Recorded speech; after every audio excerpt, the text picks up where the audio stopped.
Me going out there was just about principle, about defeating a fascist death cult that is killing Yazidis, trying to wipe out diversity in the Middle East, trying to erode the culture. This is not just Syrian history, this is our history too.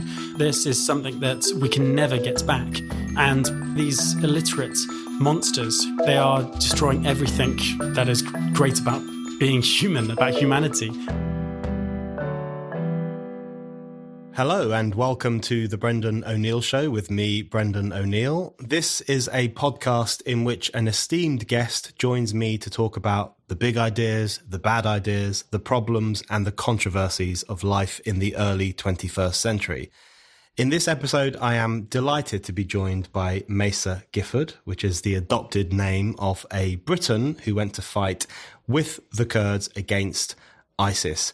Macer is a member of that small band of Westerners who was brave enough to travel to Syria to join the fight against ISIS. In 2014, he left his rather nice life as a currency trader in London and headed to the bloody war zone of Syria to align himself with Kurdish forces who were standing up to ISIS barbarism.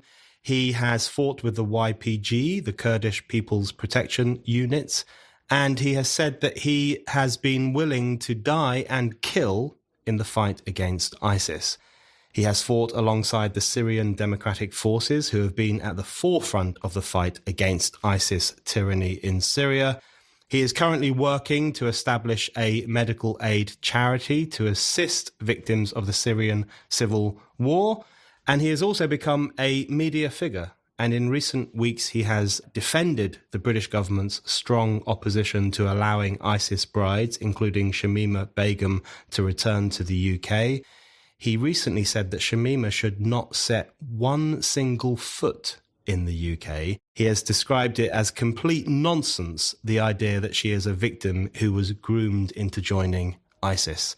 Macer, welcome to the show. Thank you for having me on. I want to kick off by asking you how this all started, because the media coverage of your transformation from a, pretty comfortably off Briton to someone who was fighting against ISIS has been full of intrigue. They're wondering how this happened, how this came about. Has been articles in the Times, in the Daily Mail, all of which spin the line. The currency trader, public school education, comes from Cambridge and suddenly finds himself in these towns most people couldn't find on a map or even pronounce, fighting against the most barbaric death cult of our times. So how did that come about? Well, I think everyone at home will be able to remember what they were doing in 2014, particularly when Mosul fell. And ISIS came on everyone's radar. And the media had a frenzy over it. Every day they were regurgitating ISIS propaganda, throwing it in our faces. The young journalists having their heads cut off, the young men and women being butchered, women being sold in cages. And I was just horrified by it, as was most people at home. The difference is, though, I was thinking about the region, about where this was going. The possibility that ISIS would spread into Lebanon, into Jordan and other places. The increase in attacks on the West would be fueled by this growing violence in the Middle East. And I was just shocked that Britain and America just weren't doing anything to combat it. In 2014, in fact, the Americans were debating whether to help at all, whether or not this was al-Malaki's fault, the former president of Iraq, whether airstrikes were even worth committing to the region. So it just came to me that the best way I can help is to utilize my own privilege as a British guy, as someone who's sympathetic to the local people, who's articulate enough to express what they want to the West, that I could go out there, fight alongside them and do two things. One, take the fight to ISIS, a repulsive cult of death, which many people hopefully can sympathize with. And the other thing is to raise awareness to those that believe in secular democracy and progressive values, that the very people who are actually going to defeat ISIS and create a long-term solution to the Syrian crisis.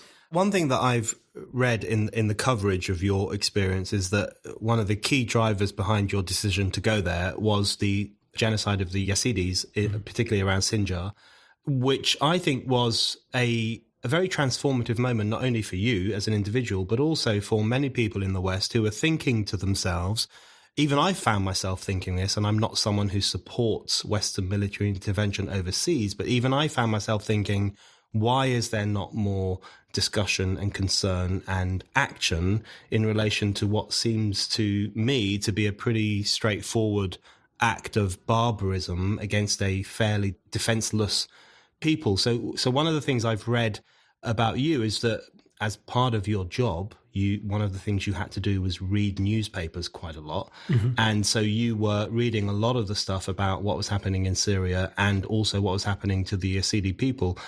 Was that a key trigger for you? And if so, what was it about that made you think this is too much? Well, I think I can remember a few stories that are with me today. And in fact, how the Yazidis were treated is something that still upsets me, fuels me with anger. And I have this desire to urge the British government and anyone who believes in freedom, democracy, and the values of the West to hunt these people down and make sure we deliver justice. And it's the treatment of the Yazidis, the fact that we saw them in cages being sold in marketplaces. Girls as young as 3 years old were sold. People older than 40 were shot alongside their husbands and alongside the young boys. The youngest boys were actually taken by ISIS to be turned into suicide bombers and to be corrupted and everything else. And so the Yazidi people have suffered a genocide. And I couldn't understand, watching all this, that the British government didn't put 3,000 British troops on Sinjar Mountain when 20,000 of these Yazidi people were there, just to evacuate them. I'm not saying that British troops should have gone in, and I'm not saying that the Americans should have gone in either. And I don't advocate large-scale foreign policy expeditions or ventures abroad. But there is moments in history when bad things are happening, from Rwanda to events in sort of Eastern Europe during the 90s and 80s, that action could have averted certain disasters, and we failed to do anything. And I think in Syria, there was a clear example, was the fact that Yazidi people are defenseless, ancient people who have their own religion, who are peaceful and have literally lived in Syria for 1,000 years, and they were being wiped out, and apparently nothing from the British government. I just think that by standing in solidarity with the Kurds, who were the ones who liberated the Kurds from Sinjar Mountain, and then raising their voice in the West and saying, right, local people can take the fight to ISIS, they can defend these ancient peoples of the Middle East. We just need to support them with airstrikes. We just need to support them with political sort of support and military aid. So, there's a number of things that we could have done, but the early days were a series of missed opportunities. I want to ask you in a moment about why you decided to take action, and then also what kind of action you ended up taking. But before that, why is it, do you think, that the British and other Western forces didn't take action, particularly in relation to the Yazidi crisis, which struck many people, you and many others, as a grave crisis, a grave humanitarian crisis? A people who don't generally go to war suddenly finding themselves under assault by virtually a neo-fascistic movement. It struck many people as a very clear-cut crisis of humanity. What is it, do you think, that was making the British government and other Western governments reluctant to do even the fairly straightforward things of providing humanitarian assistance or guiding people off the mountain in a protective way? I think we have suffered to some degree an element of war fatigue since Iraq and Afghanistan, which is a shame, because I do believe in a sense of internationalism, that the British government shouldn't be afraid to stand up and to protect people when crises emerge. And that is primarily down to a failure of leadership. David Cameron, I think, has something to answer for there, whereby he could have done something, but he didn't. So it's just a shame. And this was many years ago, and it's very easy to cast stones now.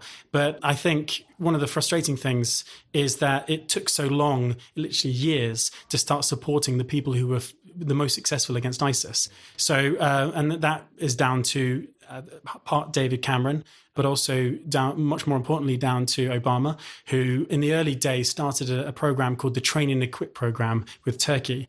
He spent $500 million arming FSA rebels. Much of that equipment program ended in complete disaster. Much of the equipment went to groups like the Islamic State and Al-Qaeda because they were purloined, stolen by people on the ground. Also, the nature of the forces was that it was more mercenary. They weren't really fighting for anything. Turkey was far too keen to employ people, many of whom came from either nationalistic or Islamist organizations before joining the FSA. So it was just a disaster. Yeah. And then on the other side of the country, in the eastern part of the country, we had the YPG, which from its earliest beginnings was always is multi-ethnic and multi-religious, primarily the fact that 20% of them have always been Arabic forces, also Christian forces threw their lot in with the Kurds early on as well. The YPG, although it's been painted as a purely Kurdish organization, was multi-ethnic, it was progressive, it had women fighting on the front line, it was calling for internationals from around the world to join them. And we were just far too slow, far too slow to recognize them as the good guys, as the people we wanted to support. So I think the international volunteers have done wonders there to actually improve the image crisis of the YPG and SDF in the eyes of the West. I personally was always quite concerned about the FSA and the attempt by the West to drum up this kind of anti-Assad army, because I thought to myself, this is going to end in disaster. And also because at the same time, there already existed these forces who were, as you say, multi-ethnic, tolerant, interested in democracy in a genuine way, who seemed to me to be far more deserving of the support of Westerners, whether it's Western governments or Western citizens, than a lot of the elements who aligned themselves with the FSA or who benefited from the arming of those groups by Western governments. Let's just go back a little bit. So you see these things happening, you read about them, particularly about the genocide of the Yazidis and other atrocities that are taking place. What is the moment, or what is the flashpoint at which you decide to pack up your life here, which was a relatively nice life, and throw your lot in with people you've never met before, a country you've presumably not been to before? What is the thought process that goes into that? Sort of deconstructing my life, because that's essentially what I did actually in the early days. I sort of realized I dared myself to go out and join the YPG when I realized they were calling for international volunteers. So I really did have to sort of quit my job. I had to get rid of my flat. I had to unpack my life a little bit and then throw myself into the Middle East and into the arms of the YPG and later SDF. But I suppose actually to give an understanding of what my thought process was as well, we can almost take a step back to your last question about sort of interventions in the Middle East and everything else. Because one of the things that really upsets me is the complete failure of the Arab Spring.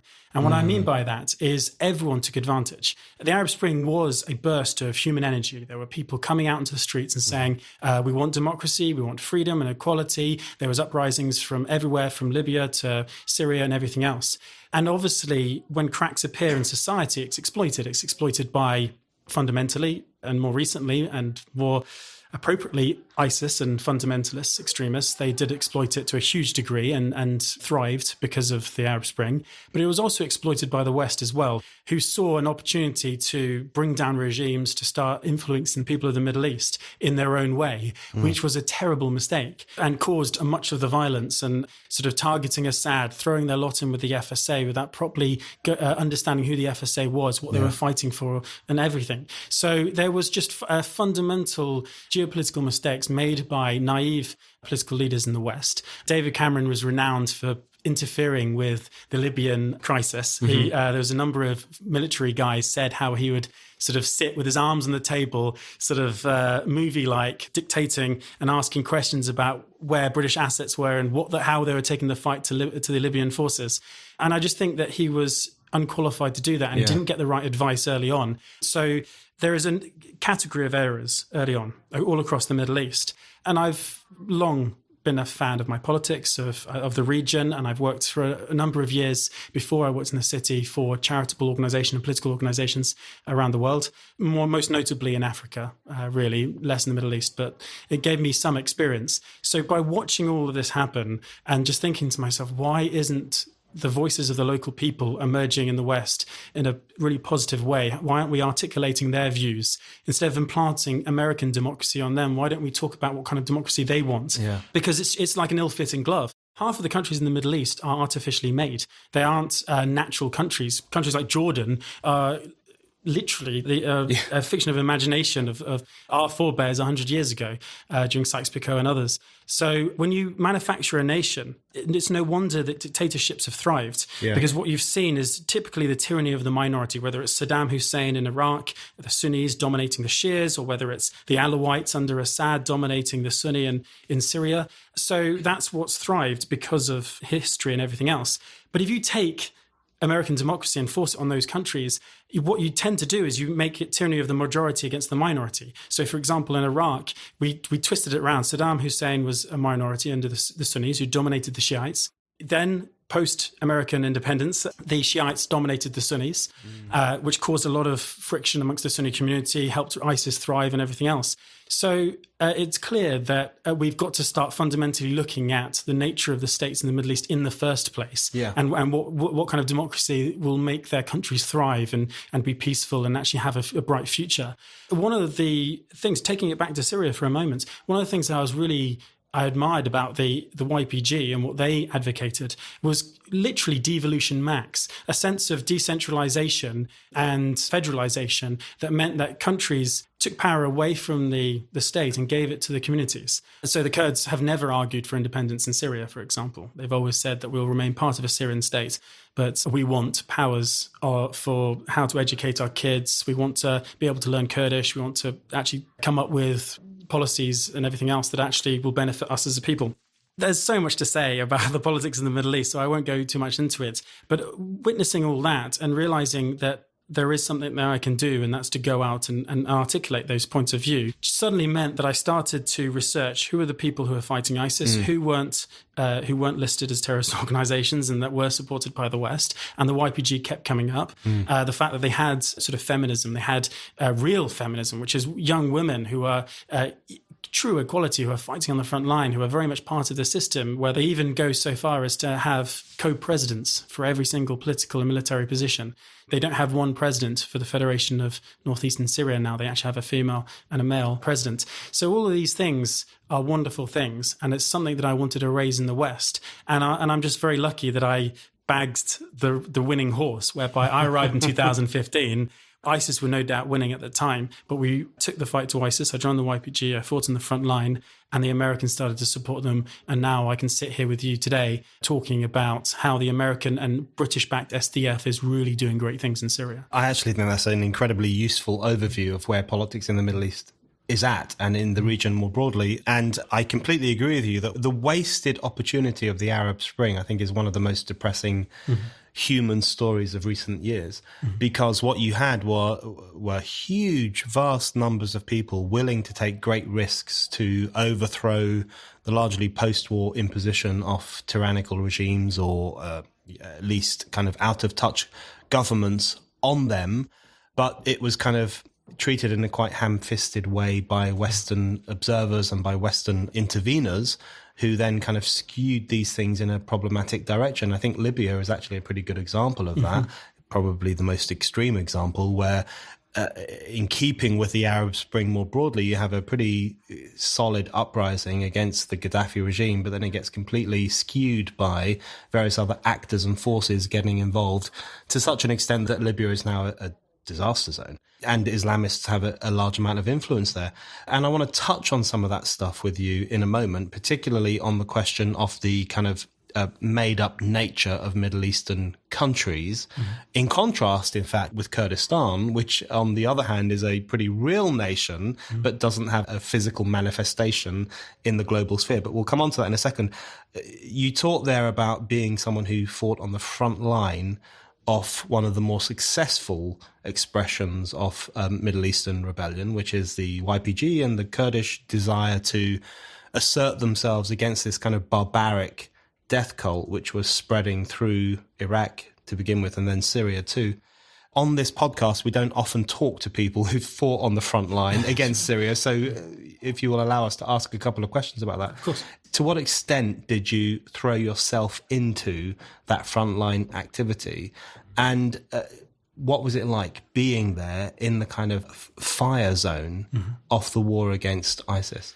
Well, it was an amazing experience. I mean, I often think to myself that I'm a fly on the wall, that I've had a frontline seat to something wonderful in the Middle East. So I crossed over in 2015 into Syria. Literally, my New Year's Eve I spent in the mountains of northern Iraq, crossed over on New Year's Day. Within a couple of days, I had already met up with 5 other international volunteers. We were already at a YPG, I say training camp, but it was just a facility where we were able to meet together. We were able to look, we were issued uniforms, issued issued our own weapons. Back in 2015, you had much more freedom what you could choose. They literally opened up their armories to Westerners and said, pick what you want. It's a very different apparently now, where each international volunteer arrives and spends like a month in training and then is issued a weapon in accordance to their abilities. But back in 2015, it was a little bit more, amateurish, a little bit more like a militia. And so within a week, we were packed off to the front line. But if I'm honest, that front line was a bit of a joke. ISIS were miles away. They just weren't there. You couldn't even see them on the horizon. We're in a little village, I forget what it's called, just north of Sinjar Mountain, where already the Yazidis had been liberated from it. And they were going through a process of clearing people off the mountain and pushing ISIS away. But it was a period of very little major operations. There was a town called Tilhamis, which was about 20 kilometers west of the position I found myself. And the year before, the YPG had tried to attack it alongside Christian allies, because there's a lot of Christians in that area. And unfortunately, ISIS had counterattacked and killed dozens and dozens of people. They didn't have any air support from the Americans. And ISIS were able to utilize captured Iraqi tanks to great effect, encircling YPG positions and literally massacring them. So the YPG's record wasn't good in taking back Tilhamis. And I was told over the period of a month and a half, every other week, we're going to Tilhamis. This is the big operation. It's coming. And it never came. And it just meant that over those weeks, I was incredibly bored. I was able to sit and work with other international volunteers to train each other, to get an understanding of how we would operate within the Kurds. Because we realized that obviously we didn't speak Kurdish. And the Kurds, many of them were young women and men who were trained in a militia way, literally with just a few weeks worth of training, put in a uniform and packed off to fight. Yeah. So in the international volunteers were actually special forces compared to some of the local fighters. And quite literally in some respects, my friend Bruce, an American guy, was a former US Ranger. Another friend of mine, Nathan, was a British guy. He had just left the French Foreign Legion. He had spent 7 years there, served in Afghanistan, left as a corporal. He was in 2 Rep as well, at Parachute Regiment in the Legion. So he'd only just left as well. And because we came from France, we came from Britain, we came from America, training also meant that we could also share an understanding of what sort of drills and what sort of orders we would give. And me having the least military experience of the lot, I was obviously had my eyes open and my mouth closed. So we did a lot of training. And then in February, the end of February 2015, 200 Kurds turned up at our position. The 30 Kurds that I was with and myself jumped on the back of their cars and off we went. First to Sinjar Mountain, met up with Peshmerga fighters there, and we cleared ISIS villages all along Sinjar Mountain with the Peshmerga, and then we went up north. And it was very similar to the Maginot Line, the Germans simply going around it. By going into Iraq and coming up underneath Tilhamis, the Islamic State fighters couldn't run away fast enough. And this was also something else that had changed, was the Americans had started, for the first time, American planes were in the air. They weren't being physically called in. They were, I've described them in the past as like sharks, just circling in the air. And every time they saw an ISIS tank or an ISIS Dushka, which is a 50 caliber weapon, drive out of a village, then it was immediately airstruck. So that just meant that with that air support and with the surprise and the sort of ferocity of the attack, the Islamic State really didn't stand a chance. Yeah. And that was the first time I was able to fight and to pull the trigger of my weapon. And that was 2 months after I first arrived. So there's another thing, is a lot of international volunteers don't realize how boring time can be over there. It's just, it honestly is sometimes weeks of doing nothing, staring at an ISIS village 400 meters away. And then all of a sudden, one night, they tell you to walk towards that village, and that's when hell breaks loose. So, yeah. And I mean, the early fighting in 2015 was typically at range. It was, we were going into dusty villages for the next 4 months, clearing dusty villages, calling in airstrikes. And a couple of guys who I was with were shot and killed. But it wasn't the street-to-street fighting that we would later get. It was more just the fact that ISIS were leaving Kurdish villages. What the Kurds did, which was quite smart, was they would tend to go in a pincer movement, always leaving a room for ISIS to get out. Yeah. And by doing that, the ISIS commanders no doubt thought to themselves, these are Kurdish villages. It's very flat and open fields. these aren't the areas that we want to keep and fight over. We want to fight over the conservative Arab areas whereby we can entrench it. We can try and indoctrinate the locals to fight with us. We can fight in the larger cities where the airstrikes could be used to less effect. This sort of stuff. So for the first 6 months, it was just chasing ISIS through the deserts of northern Syria and liberating huge areas of territory. And then everything started to change in 2016 when I went away, rested, came back, and I had a whole new vision, an idea of what was needed on the ground. The first 6 months was about teaching myself what the Kurds needed. And one of the things I noticed was, just like any militia, they were disorganized. They didn't have the infrastructure of a proper military, and needless deaths were occurring because people were being shot and then dumped in the back of cars and not being driven to hospital. The crucial window, the survival window that's needed to treat people effectively was being lost just by, not because they didn't care, simply they just didn't understand. And when I came home, I was able to bring together Americans, Brits, all of whom had military experience. We arrived in Syria. I'd already used the leverage I had with the Kurds now and the respect that I'd sort of earned from them the year before to get a couple of ambulances that we'd captured from Assad that were literally rotting. They were former military ambulances. They were rotting in a garage somewhere. I had them fixed up. I created a facility. I ordered 200 IFAC medical kits. I ordered large battlefield packs, which my guys used. And what we did for those first 6 months of that year, we trained hundreds of local Kurds in battlefield medicine, and we handed them each this small medical pack.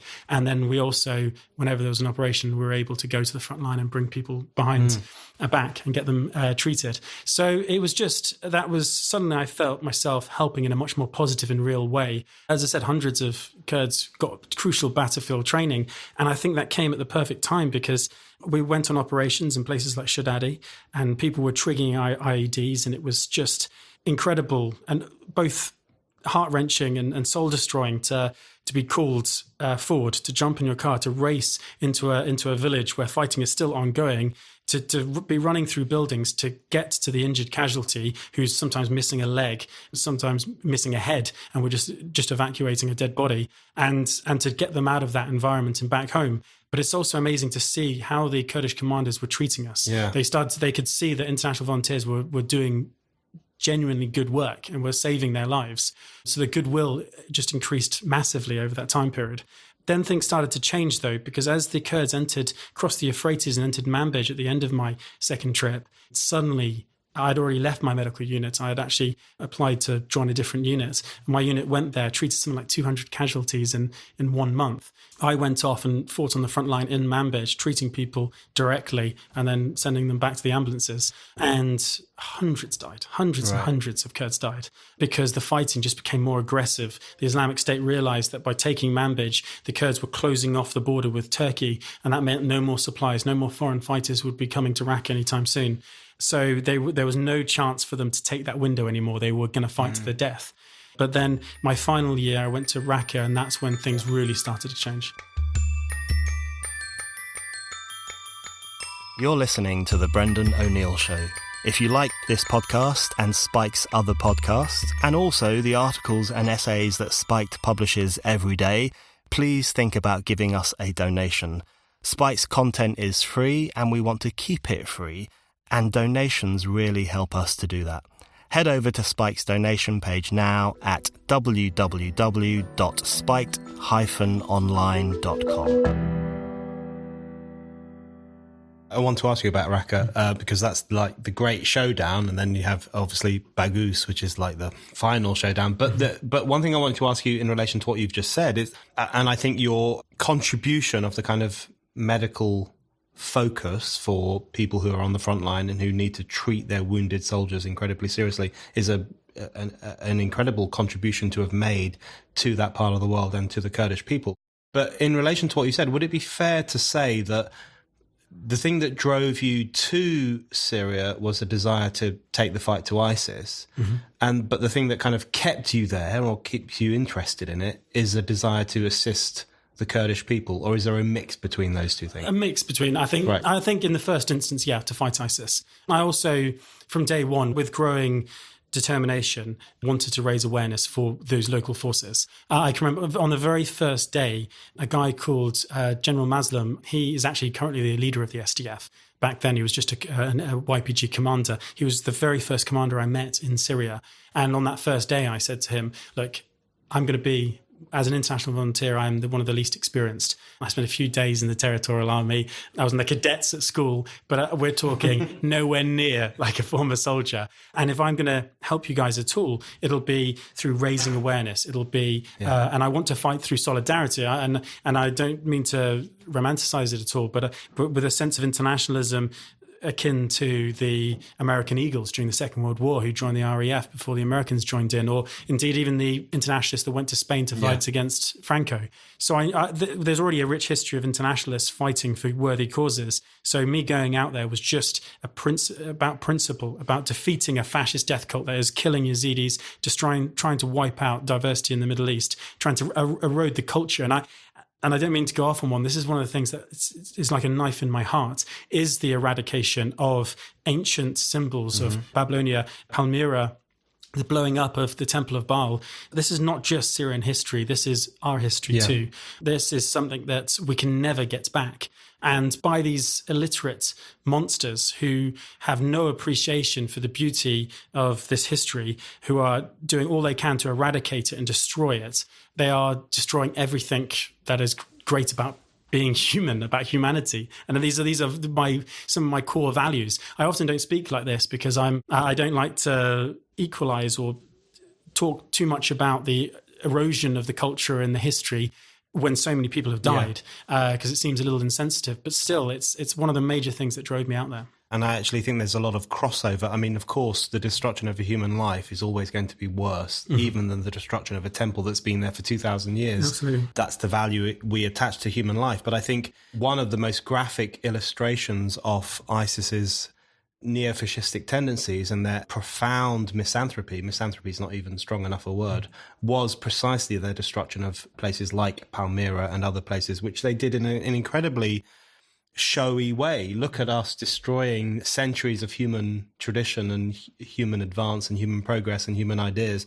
So I think that was actually a central part of what, not offended, that's not even strong enough a word, but what horrified a lot of observers was precisely the destruction of culture and tradition as well as human life. Which is their mentality. And this is there's a sense of naivety in the West at the moment, particularly amongst certain commentators in Britain, as we talk about returning ISIS fighters, returning brides and everything else.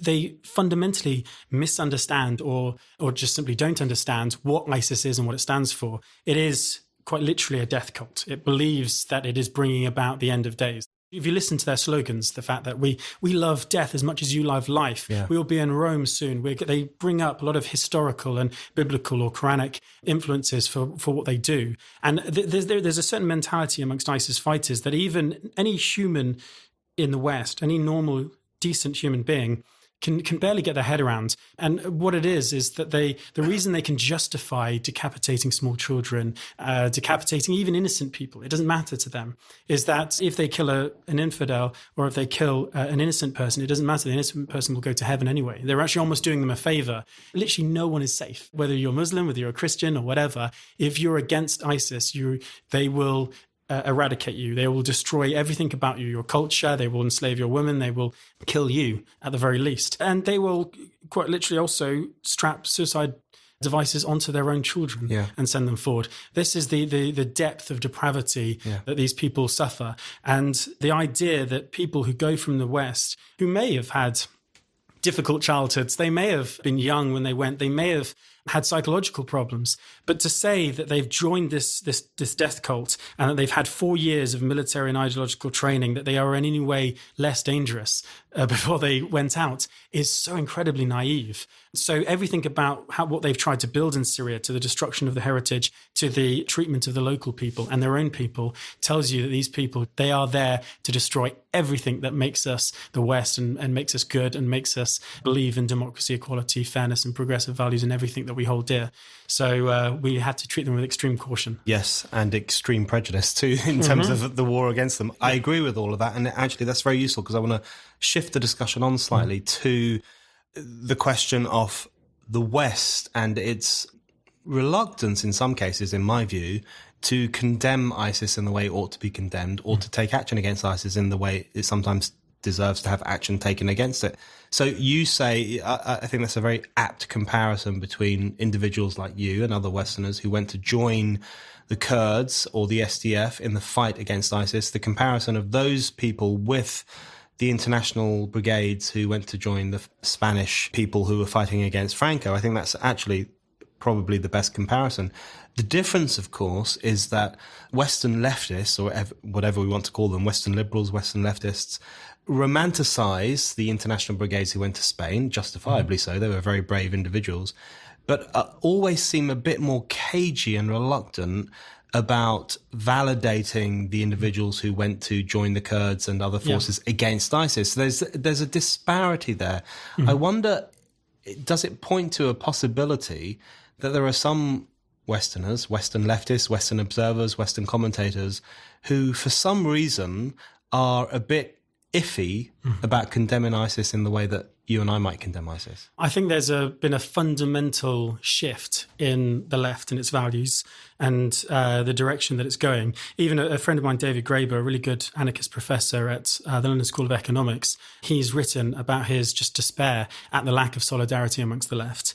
I think there is a sense amongst the left, they can't support genuine progressive revolutions in the Middle East because they can't bear to think of themselves in any way on the same page as the United States or in any way against Muslims or anything like that. And that's one of the fundamental and sort of racist attitudes of the left, is that they quite literally compare Islam and ISIS to such a degree, and they almost put ISIS and those who speak for them as spokespeople for Islam. So genuine criticisms of what's going on in the Middle East or attitudes in the Middle East and things like this are shouted down by the left. They're far too concerned about arguing over whether Red Nose Day is a fascist organization or whether or not Lord Nelson is a white supremacist.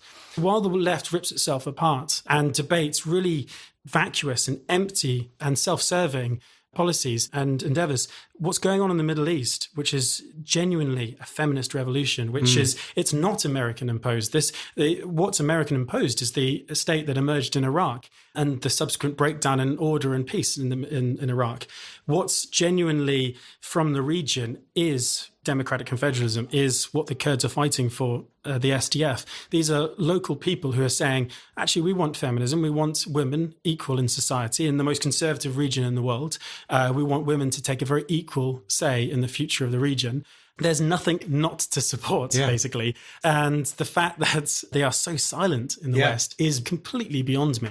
I think it's almost as if all the things they claim to stand for, which is female equality and the right of minority groups not to be repressed, far less wiped out, all those kind of pretty good, progressive, decent values that women should be equal to men, minority groups should not be mistreated in any way whatsoever. All those values seem to collapse in the face of the question of Islam and the question if the oppressive force is an Islamic force in the way that the Islamic State claimed to be, then all those values go out the window and suddenly it becomes a bit more difficult for them to stand up for the values they previously held to. I thought one of the most shocking examples of the West's difficulty with just saying ISIS are a bunch of neo-fascists and we should condemn them was when you, as an individual, there was a controversy over you speaking at UCL. And part of the controversy over you speaking at UCL, which I found infuriating, and I wrote a piece at the time, was about the possibility that the YPG was a questionable organization. One of the UCL student union officials compared the YPG to Hamas and Hezbollah, which I thought was outrageous. Absolutely. And what they did in their Google searches, because of course these know-nothing student officials rely on Google for all their information. Or Wikipedia. Or Wikipedia. And they found the Amnesty International report, which we probably don't have time to talk about, but I do think the Amnesty International report about YPG behavior in relation to Arab communities was a really questionable report. Widely discredited. Particularly by the UN itself. Exactly. And also a really questionable thing to have brought up at a time when Kurdish forces were fighting against one of the most barbaric organizations of modern times. I thought the Amnesty report was incredibly problematic. But their reliance on that to depict you as a problematic individual. But I thought that whole affair spoke to a kind of general Western leftist reluctance to condemn too strongly an oppressive barbaric regime if it's an oppressive barbaric regime which organizes under the banner of Islam. Yeah, it's a weakness. You're ceding, giving up a space for other people to exploit. And what I mean by that is a classic example, a recent example. I don't mean to go off too much off my story, but there's the recent case in, I think it's Birmingham, where the gay rights are trying to be taught in a school, and then local people, the school body is saying that we don't want gay rights taught to our kids and everything else. Now, that should be something that the left seizes and takes on board. But the trouble is, instead, they've been having a go at the BBC for even reporting it in the first place, which is, for me, intensely frustrating. We're sort of not talking about the real issues. We're fighting over periphery issues that aren't actually coming to the root cause of societal problems. And if you compare that to the Middle East, the fact that it took so long to get the British airstriking in support of the SDF, the argument amongst the left saying, let's not bomb Syria. We don't want to bomb Syria. It's like, we're not bombing Syria. We're bombing ISIS. Don't you understand? We're not bombing civilians. We're not bombing even the Assad regime. We're bombing the Islamic State. That was the question. That was what the government was putting forward to vote on. The fact that Jeremy Corbyn didn't understand that and instead simply opposed it for opposing sake is just, it's mind-numbingly bad, because it's the left not taking responsibility or just really taking on a cause that actually they, by nature or by what they claim to stand for, is fundamentally their core values. Yeah. So, yeah, it's just deeply frustrating, the narrative that's gone around this conflict.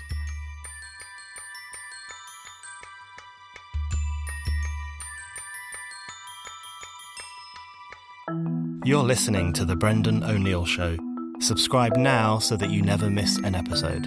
And it would be great if you could give us a rating and maybe even a review. That is a really good way to help new listeners discover the show.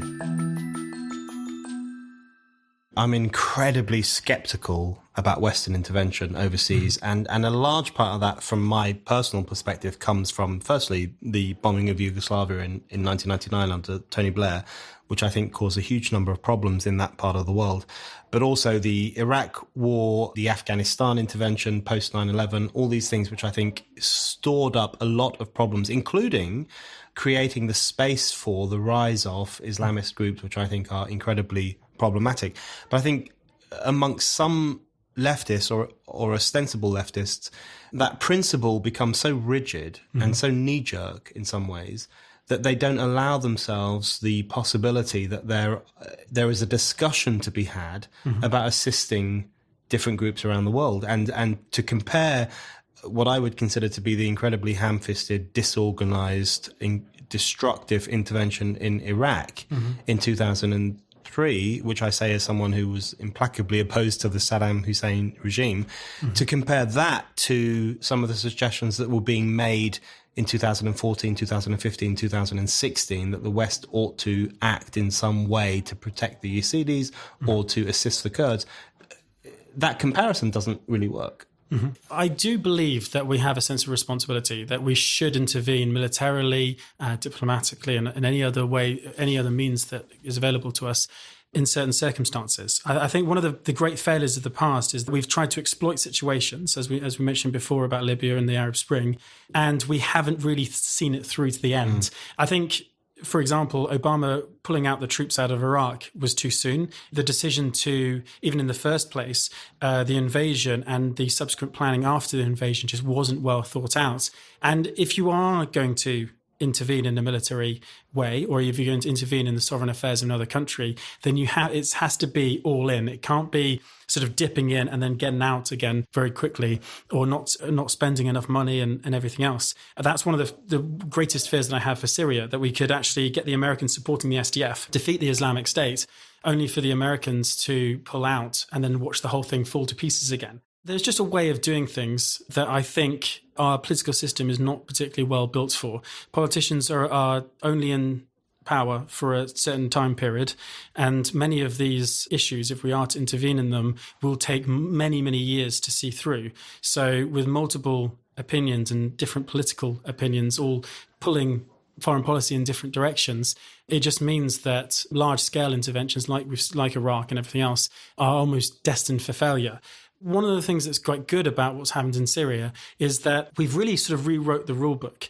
Just 3,000 Americans have intervened in support of the local forces. And those are mostly special forces guys or people involved with artillery and everything else and calling in airstrikes. We've obviously got the aircraft in the sky as well. But just 3,000 Americans have taken the fight to the Islamic State, destroyed them in their capital city, Raqqa, where they had 4 years to prepare. They had tens of thousands of foreign fighters. They had hundreds of thousands of local people corrupted and forced into fighting. They had $1 billion budget. They had millions of pounds. They controlled a territory the size of Great Britain, and it was destroyed just by 3,000 Americans. It was a harder fight, indeed, than the exhausted and demoralized troops of Saddam, who the American military just rolled through, but required hundreds of thousands of men to do it. So by working with local groups, they've actually paved the way for how conflict may be done in the future, that identifying local groups, people who have an interest in seeing the country survive and thrive, supporting them and actually creating a value system in the sense that people aren't fighting for money, they're actually fighting for their country. Yeah. And that's early on when the conflict first arose, as we mentioned earlier, the fact these are artificial states, that's why we saw the migration crisis. All the people in the West were saying, all these young men, thousands of young men all fleeing to the West and not fighting for their country. The reason that would never happen in the UK is that we do have a sense of national identity. Like, there's no way I would ever, if there was fighting in the UK, that I would ever leave. But the reason why thousands of young men left Syria is because they fight for Assad, who's a minority government, who's maybe a different religion to them or have a different view of what the country might look like.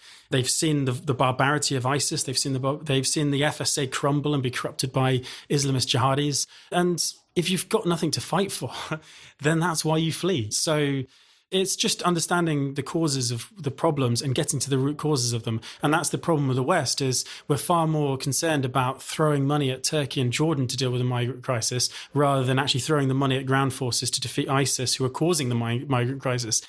We just have to get the right thing in order. A lot of the problems in the Middle East and the refugee crisis too actually speaks to the situation in which national identity is denigrated to such an extent that people feel no strong attachment to the nations in which they're born, which could possibly be a lesson for Remainers and other pro-EU people, but we won't get into that because that's way too complicated. But I've got 3 more things I want to ask you about before we end. So the first is, you mentioned Raqqa. You mentioned the fight in Raqqa. Raqqa is probably the part of Syria that most Westerners will know of and heard of, and will know was the capital of the so-called Islamic Caliphate for a period of time. Can you just describe to us the role that you played in, because you say that 3,000 Americans liberated Raqqa, but I think that's an element of modesty there. Yeah, because sure. the other forces, SDF, Sure. Kurdish forces, played a significant role. So can you just describe to us what role you and your comrades played in relation to the Raqqa situation? No, you're right. The Americans were typically behind the line. They were calling in airstrikes. They rode around in large, very well-equipped convoys, and they did things a little bit separately to what the Kurds were doing. They sort of organised. They were the chess players, whereas the pawns were the SDF on the ground, who were the ones who were fighting street to street, alleyway to alleyway, stairwell to stairwell. For me, I arrived in June 2017. I left in October. When I arrived, the nature of the fighting was that the SDF had completely surrounded the city. I think there was about 10,000 SDF fighters. Intelligence said there was like 4,000, 5,000 ISIS fighters. That may be completely wrong, because they got it very wrong in Baguz, where they said there was only 6,000 people there and 46,000 people came out. But anyway, that aside, I just arrived in the city, and after the election of Donald Trump, everything changed, because Donald Trump at least said to his military when he came in, defeat the Islamic State. I promised that when I went for the election, and that's what I'm going to deliver. So he unleashed the potential of the US military, and I was a frontline witness to the devastating power that the coalition and the Americans actually have. There was never a moment when there wasn't a drone or an aircraft in the sky. ISIS positions were airstruck. ISIS couldn't breathe. Any sense of cohesion or counterattack were severely limited. Just also the fact that they were surrounded meant that one part of the city, the SDF could go on a major operation for 1 day or 2 days, seizing territory. And then the next day from the southern part of the city, 4 kilometers away, another attack could come in. So the ability to coordinate the troops on the ground meant that the SDF had a fundamental advantage there.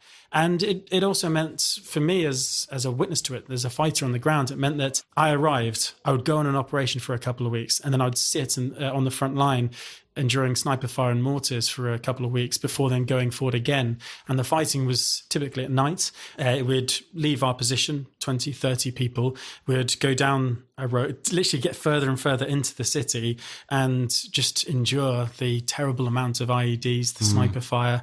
Just one operation alone, I can remember being 3:00 in the morning, going down this long street in a patrol and finding a couple of old men in the street who we sort of searched, made sure they weren't suicide bombers. And one of them said to us, "Come, help us. My family's on the other side of this street." What we didn't realize was ISIS fighters were emerging out of the buildings further down the street. And there was an argument. Some of the YPG wanted to go one way and secure a building. Some of them felt bad and wanted to rescue this family. I was stuck in the middle, barely trying to keep up with the language that was being spoken. And then all of a sudden, when the commander went to cross the road and I went with him, we were ambushed and attacked. The commander immediately killed. A friend of mine, Davrin, was shot, badly injured. I was actually hit myself in my body armor. I flung myself back and then just hell broke loose. And I think that gives you an example of what the fighting was like. It was random, it was bloody, it was violent. The fighting was confusing half the time. It was dark. You've never been to this area before. You're just amongst large buildings and you're shooting at shadows, you're shooting at flashes in the dark. Then the Americans would airstrike, and half the airstrikes were so close that you're afraid they were going to kill you too. And I've even got videos of me when we've been airstruck. Americans have airstruck a building opposite on the side of the road, and it's brought down our buildings. I was literally buried once through airstrikes. It was just incredibly violent and incredibly bloody. And that went on for months and months, enduring sniper fire, mortar fire. Friends of mine, just 1 minute you'll wake up and then bang, someone's been shot, and they've been shot through the head or the neck, and you've got to pick them up and run. And because the vehicles couldn't come so close to the front line, you have to run through the streets of Raqqa carrying these people on your back. From June to October, it was sort of 45 degrees. It was so hot that take one breath, it would suck the moisture out of your mouth. So yeah, it was just like that until one day in October, they said, "Stop firing, it's over." And we hadn't even defeated ISIS. We'd pinned them down into the hospital and in the stadium. And I didn't quite believe that it was all over until someone ran up to me and said, look at the hospital, look. And in the windows of the building, you could see ISIS fighters standing there, where once we were allowed to shoot them, suddenly there was a peace treaty. And they limped out of the city in their cars and in their buses, and they surrendered the city to the SDF. The reason we even allowed them to do that is because there was an argument in the first place whether or not we should just go in and kill them all, which I'm obviously very supportive of. But they had so many hostages that the very people we were supposed to liberate, the people of Raqqa, would take so many casualties that it would just exacerbate an post-ISIS insurgency. It would cause even more destruction, and obviously the moral position that we were stuck in. So, and then we were severely criticised by the BBC for that. The BBC, Quentin Somerville, did a terrible report saying that we had done a dodgy deal with ISIS. Right. When in reality, the SDF had lost hundreds of people, had fought for months through the streets of Raqqa, had pinned ISIS down just to a few locations, and had hundreds of Yazidi and other hostages. And the Kurds thought to themselves, right, we'll let them go. They'll release the hostages, or many of them. They'll go out into the desert, and then we'll chase them, and then we'll kill them next week, sort of thing, and we'll chase them then. But the BBC and others didn't view it that way. They saw it as a capitulation, which for me is very frustrating because armchair warriors or people or armchair observers weren't there. They didn't see what life was like in Raqqa, and it was pretty tough. That's a very useful, colourful description of what it was like in those battles in Raqqa. And it brings me on to the other thing I wanted to ask you, which is the perverse situation where a lot of the sympathy, particularly among the kind of British commentariat, has been for one of the people who were on the other side of that situation, i.e. Shamima Begum. And I wanted to ask you, because you've made some pretty strong, firm comments, all of which I agree with, about the treatment of her as a victim, the treatment of her as this kind of wide-eyed child who was groomed by ISIS and didn't really know what she was doing. But more broadly than that, because the thing that strikes me is that it's absolutely astonishing and utterly perverse that someone who was a willing participant in a regime which enslaved Yazidi women, beheaded infidels, massacred Kurdish people, should be afforded as much sympathy in Britain as she has been. So do you think that situation, the Shamima Begum debate, actually goes beyond her as an individual and speaks to kind of Western observers' moral confusions about the situation in that part of the world? I think certainly that's a good way to put it, sort of a moral confusion, a misunderstanding and naivety of what ISIS is in the first place. As I mentioned, there is a sense that some even people say that ISIS was caused by the Americans, that actually Western imperialism and Western intervention in the Middle East has caused jihadism, which is complete nonsense, to actually put very mildly, and is the sweetest word I could possibly think of. That in reality, there's been extremism within Islam and through all religions, really, since time began, or since the religions began. And this is not the first Islamic State. There's been many of them over the years. We actually most famously fought against the Mahdi Islamic State in Sudan during the late part of the 1800s, where the British Empire fought them, which also has disturbingly similar echoes to the conflict and the current contemporary conflicts, but I won't go in there, but it is interesting for me. What's just frustrating is the sense that there is a picture being painted about certain Islamic State fighters and supporters, that they are victims. And as I said, that is partly a moral confusion. It's partly a misunderstanding or naivety about the Islamic State. There's also a sense of opportunism from certain parts of the political.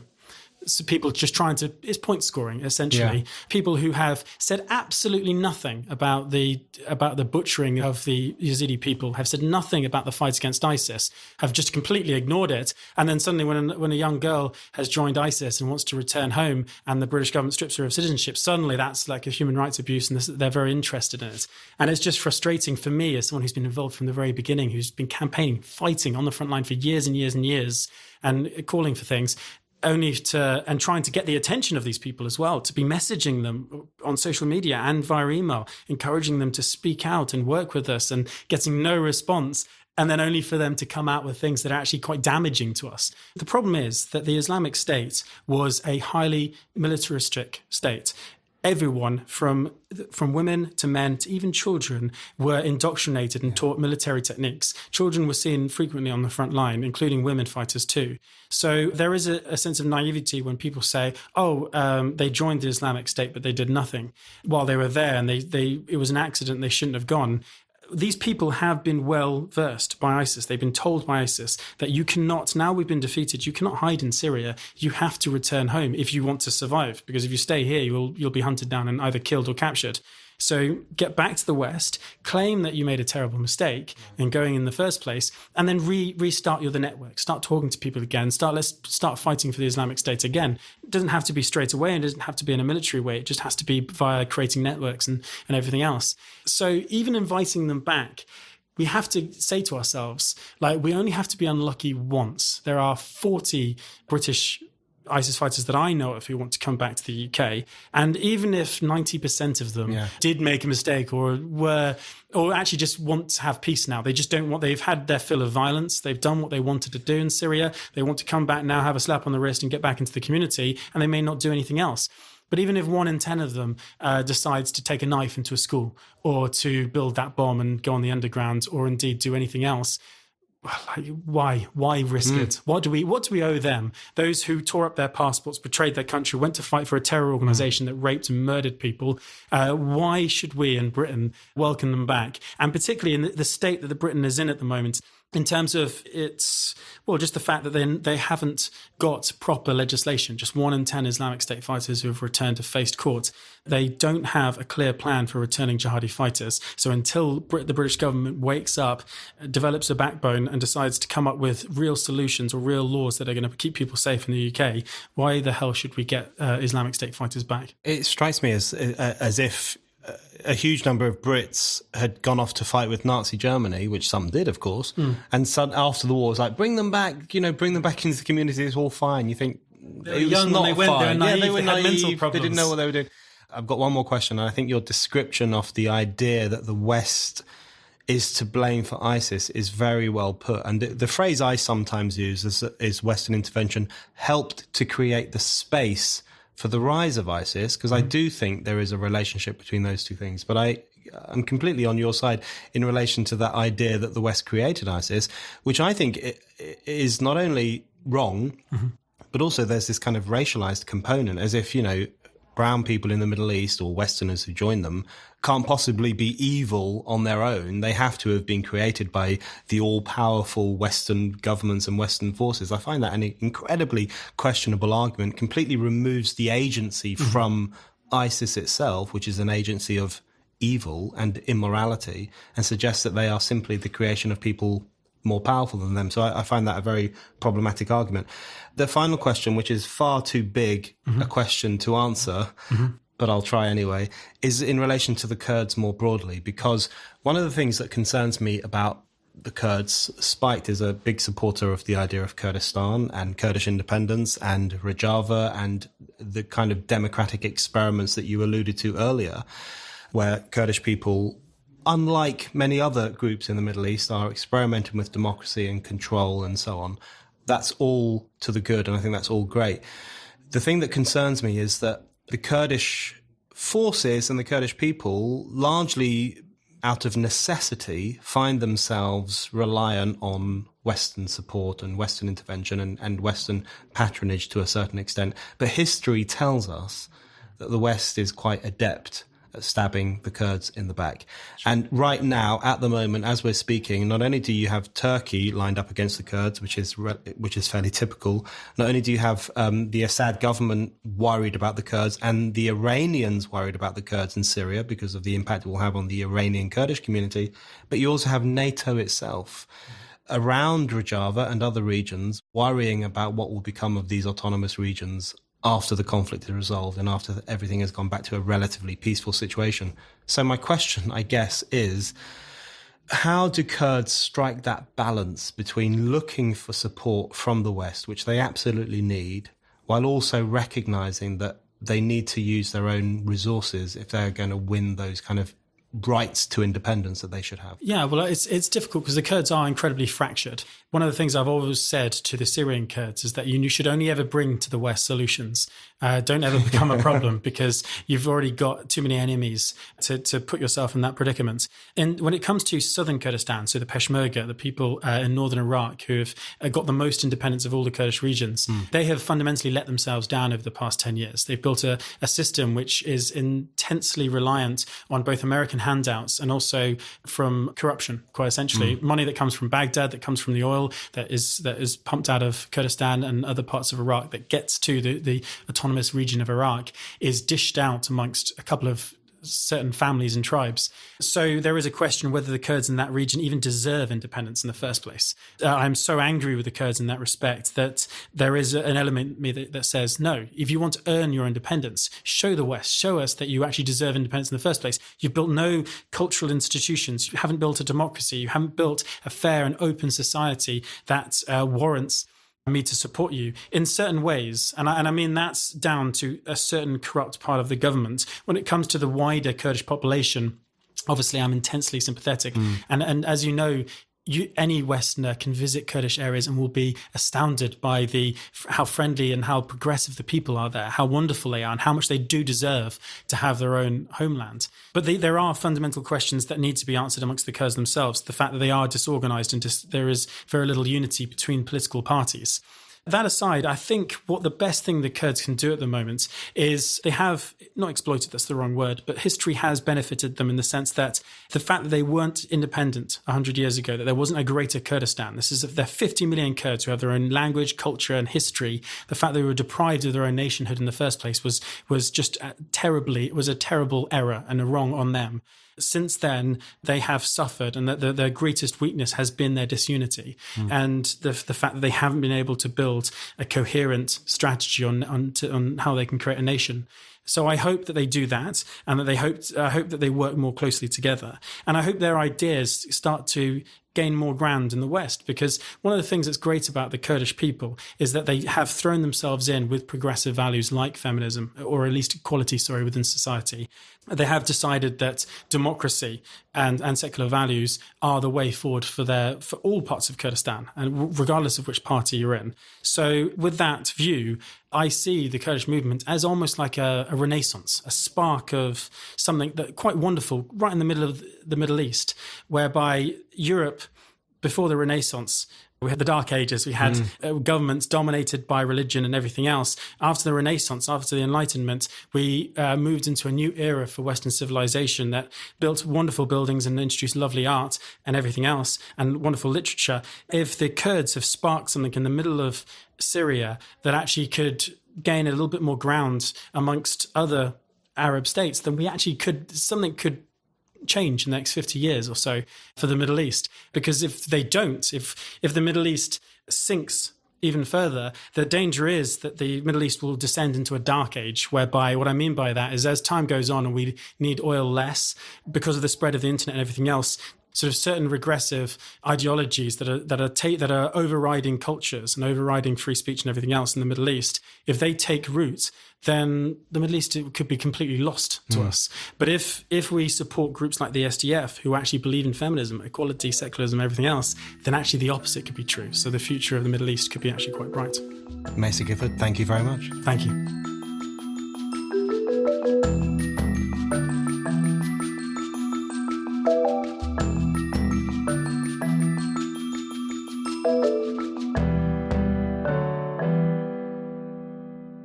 Thank you for listening to The Brendan O'Neill Show.